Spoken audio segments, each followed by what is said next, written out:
અરવલ્લીના મેઘરજથી આ માહિતી અત્યારે સામે આવી રહી છે। સમાચાર બહુ મોટા કહી શકાય છે કારણ કે ત્યાં તીડનો આતંકનો મામલો સામે આવી રહ્યો છે। મેઘરજમાં તીડ આતંકનો આ મામલો પ્રકાશમાં આવ્યો છે, જેમાં રેલાવાડામાં 25થી વધુ ગામોમાં જીવાતનો આતંક અત્યારે વધી ચૂક્યો છે અને પ્રાથમિક દ્રષ્ટિએ તીતીઘોડા જેવી જ આ જીવાત હોય છે તેવું અધિકારી દ્વારા કહેવામાં પણ આવી રહ્યું છે। દાંતીવાડા યુનિવર્સિટીના વૈજ્ઞાનિકને બોલાવવામાં આવ્યા છે।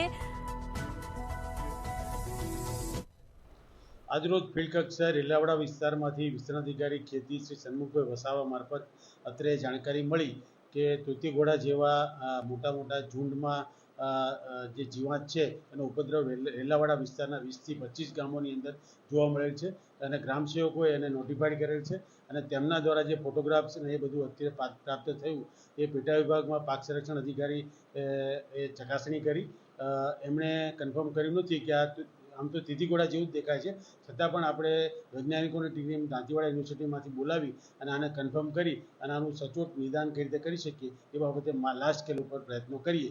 હાલ અમારું જિલ્લા કક્ષાએથી ટીમ જે તે વિસ્તારની અંદર ફરી એક વધુ ચકાસણી માટે નીકળે જ છે અને વધુ કન્ફર્મ થઈ જાય પછી આ બાબતે કંઈક કહી શકાય।